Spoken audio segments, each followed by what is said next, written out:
Hey yo guys, I'm back here to give you my thoughts on a couple of news items that happened today. Both, again, maybe some quick thoughts just as the Strikeforce Karana versus Cyborg fight about hour and a half away actually right now as this is being made. Of course, the big news of the day is that Kurt Angle got arrested while apparently stalking his former girlfriend, and I believe she's still on the TNA roster, Raka Khan. And this leaves an interesting question. I mean, the thing that he was arrested for, driving with a suspended license stemming from his DUI back in 2007, which that's a whole other issue. But that's one of the things there.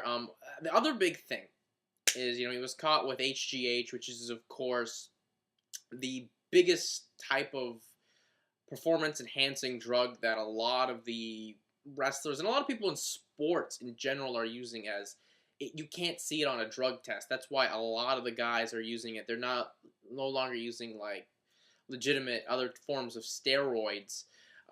They're just using HGH, and that leaves me something to be worried about, because we all remember the main reason that Kurt Angle and his family decided that he should move over to TNA after he was fired from the WWE because of his drug problems, was because of the fact that TNA, it was a shorter schedule. He's obviously going to have time to get off the drugs and blah blah blah. Well, I mean, obviously in at least this year, we found out that how horrible TNA's drug testing policy is, because they have none. They don't even. I mean, I remember they were thinking of starting up one, but they were only really going to test the undercard guys, and they were going to make them pay and take it out of their own paycheck to get the testing. So that right there, that's something not good. But the big question here is, will Kurt Angle get out of jail? Because, look, the charges here, stalking, the big one, stalking, driving with a suspended license, as well as, the steroids, or the HGH, I should say. Those are some pretty big things. That's all we can be known right now. And the fact he did this in his home city as well is also not good. He did it in Pittsburgh. This could be a really, really big story. Maybe more just to the Pittsburgh, Pennsylvania market. But I mean, this leaves that pay-per-view tomorrow, Hard Justice, in a pretty big doubt. I think that pay-per-view in general is going to be a lot better than Victory Road, as we have at least a couple X Division matches and an X Division title match. But he was supposed to be the big guy on that show in that main event with Morgan, Sting, and with him. But now that's still left up in the air. I don't know. He probably still, I think, will be able to get out, because I think a lot of people are going to pull some strings. And I guess as well, this leaves, does this play into any, he's taking this situation with Jeff Jarrett and his wife pretty hard. You can tell that, as he's now going after someone that doesn't want to be with him anymore. I mean, Kurt right now seems like a lonely guy, and it's kind of sad, because Kurt's one of the most talented and the quickest guy ever to come, in my opinion, from the amateurs and winning an Olympic gold medal to the pro wrestling, and grasping it so well. I mean, just in a matter of months, the man understood, and he was just great. And from his time in Memphis, his time in went up to the WWF, and now where he's at in TNA. But that just worries me, that how Kurt's doing. I mean, just stalking someone, I don't know. I mean, Kurt with the HGH said that he had a prescription for it, but we shouldn't be having HGH really, unless you absolutely need it. But I don't see why you would need HGH. That's just my opinion there. But that just leaves that main event, and I have a feeling though he'll more than likely get out. But those charges are pretty big, so we'll see. I guess we have to wait till tomorrow. We'll find out. But anyways, other thing I wanted to talk about is, I guess early this morning, or in Japan. We have a new IWGP Junior Heavyweight Champion, and that would be Mistico, as he defeated Tiger Mask 4 for the belt on the second to last day of the G1 Climax shows, which are some of the biggest shows that New Japan has normally put on. Obviously, it's kind of depressing to see how this tournament hasn't really lit up the fire that it normally used to. The best guys on this show really have been Tanahashi, Sugiura, and Nagata, I believe, as well. That's about it. But yeah, back to this. To me, this is a huge thing, because my feeling was when Tiger Mask 4 beat Low-Key for the IWGP Junior Heavyweight Championship back in January at Wrestle Kingdom 3, it was like, alright, maybe we can get something good. I thought Low-Key, being in GBH and having Jado and Gato with him was really great. He was just a very interesting IWGP Junior Heavyweight Champion. The belt makes a transition to Tiger Mask, and nothing. Absolutely, really nothing happened with the belt at all. A very lackluster thing. Now with Mistico, who New Japan and CMLL and have this long formidable working relationship. They bring him over. New Japan tries to get him over as the next Mil Mascaras. And I'd say, to an extent, it worked. I don't think he's going to be, in their opinion, in, the Japanese perception of, Mil Mascaras, because that's a whole different time frame.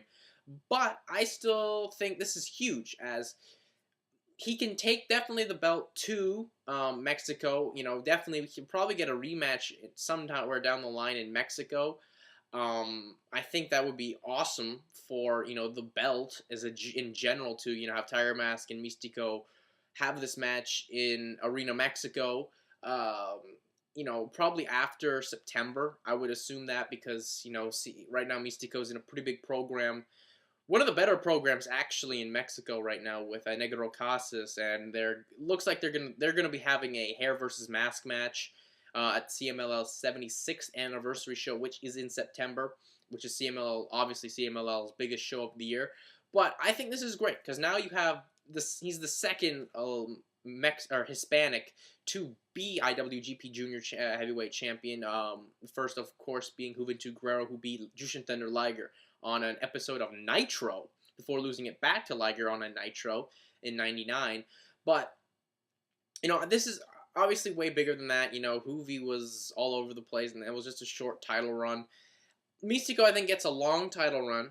He obviously gets back and forth tours, and it leaves more exciting matches out there. I didn't think Tiger Mask 4 was having the exciting matches. Mistico will have some exciting matches.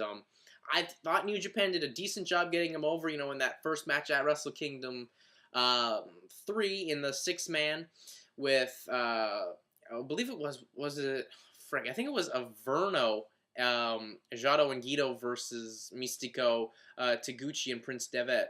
And then, he came back on the other big show, and he took on Mephisto, I believe it was, in a singles. And then he had a tag match with tagging with Tiger Mask. I can't remember who they went up against now, but so I think this is a great thing there for Mistico, for CMLL, and for New Japan, as they have a very interesting set of champions now, as it looks like, of course there's, the British Invasion are the champions, but I don't think that'll last long, as Doug Williams is a Pro Wrestling Noah guy, and he can't really work their shows. So, their belts are now, in some different faces. And you know what? I think that's interesting. It makes for interesting competition. And I think, New Japan likes to throw the IWGP versus IWGP Junior Heavyweight Champion. Great. I would love to see a Tanahashi Mistico match. That match could be just fucking incredible. I'm really excited for that. Like I said, there's so much marketability with there. Mistico actually he's just gonna put you so much better matches, and like I said, the belt gets more recognition worldwide, and I keep talking about the same thing there, but I just think this is great. I'm really excited for it. The match overall, I didn't think was that impressive. But when the finish came, when he let Mistico out of basically nowhere, great. They're established that's a strong finish, so I'm a big fan of that. And of course, we move over to Strikeforce, which is in about a couple minutes or so, actually, about an hour and a half still. Um, this could be a really big card. I'm happy to see that they moved the Mike Kyle Fabricio Verdum fight onto the main card, as that was something I was shaking my head at with Strikeforce. That why would you have a guy you're trying to market as your neck, like a contender for your heavyweight championship, on the undercard where he's not going to get the marketability? And because of the whole Nick Diaz debacle coming earlier this week, they moved the Jay Heron now versus JT Money fight down to the undercard, the Jesse Taylor fight. Down to the undercard, which, it sucks for those guys, definitely, but that's really where it would belong. Now that you have that, it's no longer being a title fight. But I think I'm really happy with that. Having seen the weigh-ins, I was very happy that Carano and Cyborg did make the weight. Both of them apparently were monitoring their weight the entire week or so leading into the weigh-ins, which, is good, because we all know Cyborg did not make weight the last fight, of course.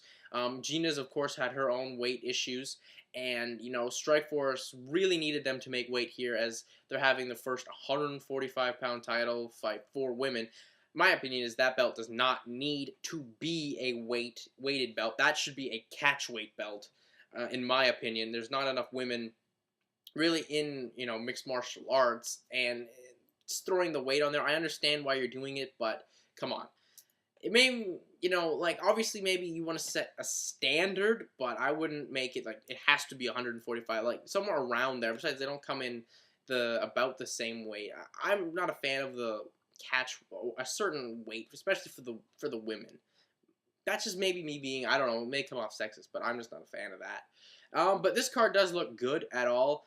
I'm happy that they did make the weight, as now the title is there, and that's what Strikeforce has been marketing. We also got some other really good fights. I'm really interested in the Musashi Babalu Sobral fight.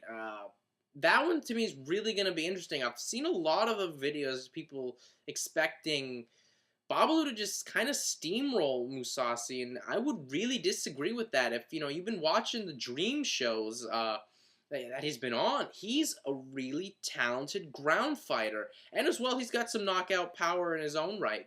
But he's definitely he's better on the ground, and I think Babalu's best chance there is to win it with a striking combination, and hope that he goes down, because I think if Babalu gets the takedown, he's in actually a lot of trouble there. Musashi's a really, really talented guy. I would not want to be tangling with that guy on the ground. Incredible transitions, and he'll submit you in a minute. So, I'm taking Musashi in that one for sure. I'm taking Cyborg. I mean, she looks in some great shape. She definitely did gas out towards the end of her last fight. But, I think that her style likes to overwhelm people, and Gina likes to do that. I think just because she's bigger, I think she's going to do that exactly. And I think maybe she lost a little bit of mass in her own right. I think that definitely will help her out at all in winning the fight. I think her cardio's probably improved a little bit more so than people will give her credit for. That's my opinion. But, if Gina wins, that's just incredible for the sport. As she's the most marketed, one of the most marketed fighters in general in the sport, and her getting the win, that would be really, really crucial there. And I think the interesting thing is, will Gina take it to the ground? Cyborg really likes to just come and bum rush you and deliver these big, powerful shots. She's good on the ground as well, but Carano's been training with Randy Couture. Obviously, her wrestling's going to be improved a hell of a lot better than most of the fights she's ever had. So that's just one thing I look at there. But yeah, this should be a really good card. A lot of stuff to look forward to. I'm interested for it. And yeah, anyways, that's really gonna be it for me. I am out. Peace.